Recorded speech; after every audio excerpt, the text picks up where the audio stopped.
Hello friends, welcome to my channel home science insights. मैं आप सभी का अपने चैनल होम साइंस इनसाइट्स में स्वागत करती हूँ।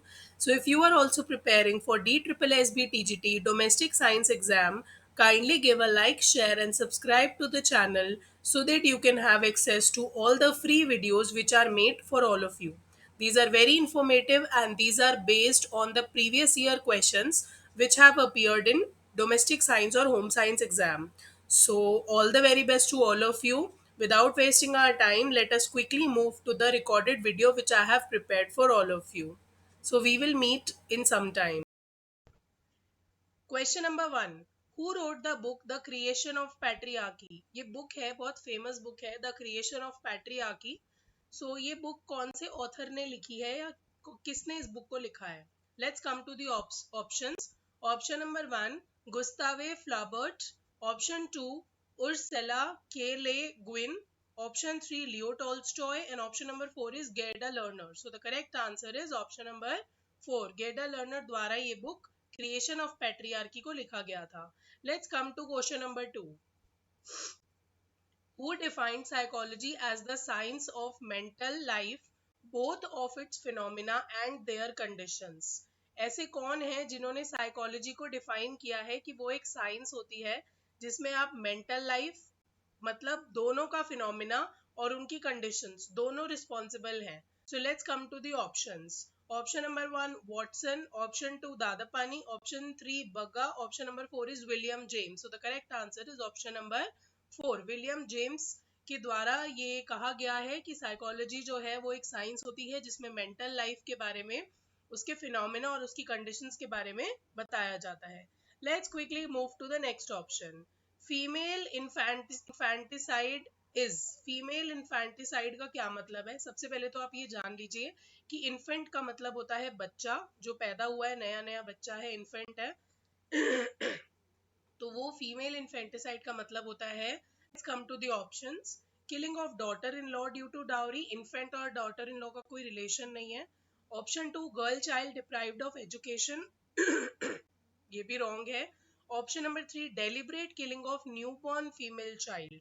अब इन्फेंट और न्यू बॉर्न फीमेल चाइल्ड का रिलेशन है, तो obviously the correct answer is option number three. Let's quickly move to question number next.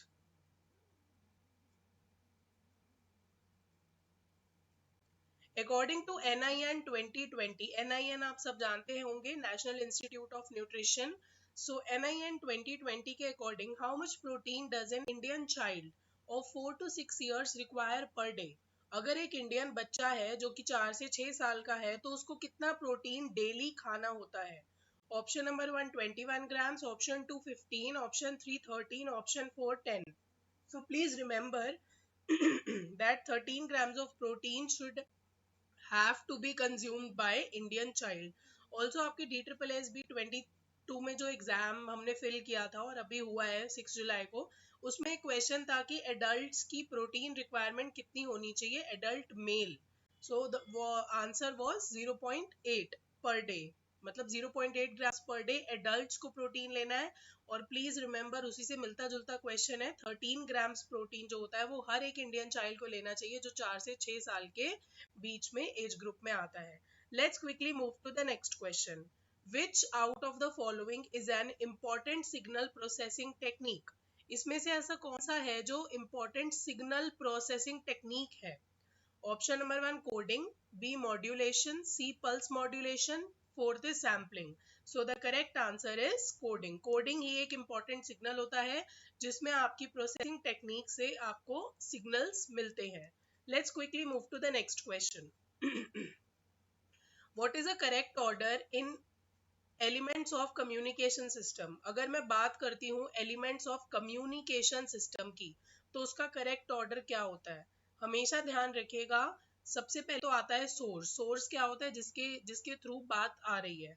उसके बाद ट्रांसमीटर जो हमारी बात को ट्रांसमिट कर रहा है, मतलब मीडियम ऑफ कम्युनिकेशन कह सकते हो आप।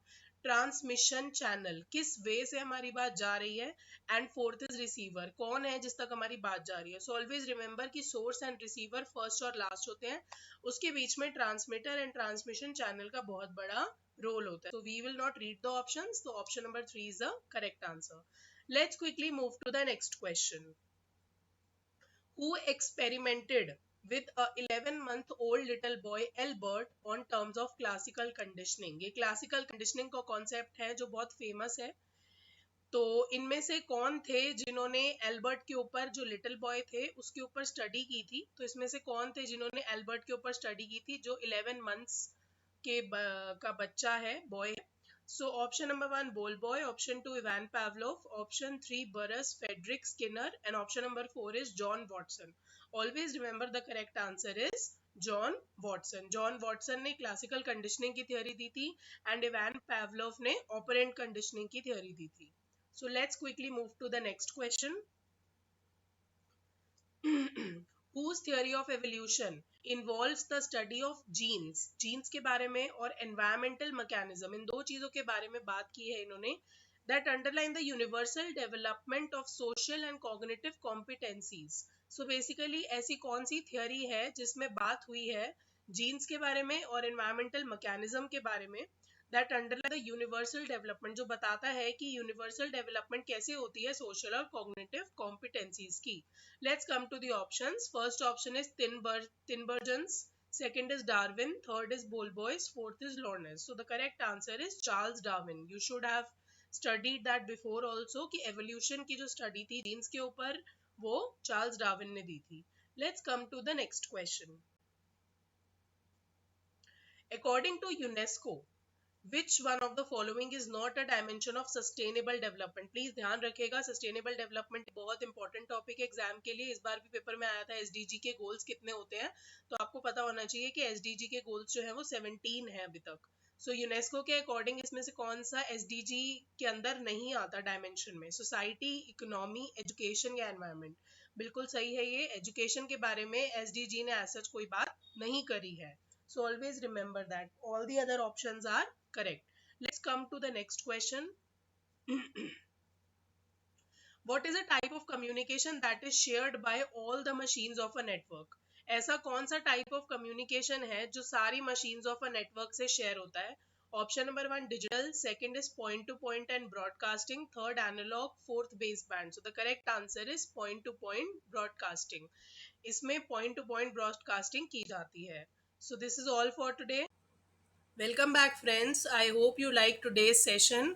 Please, if you are liking the sessions, kindly give a like, share and subscribe to the channel so that you can have more informative videos like all of these.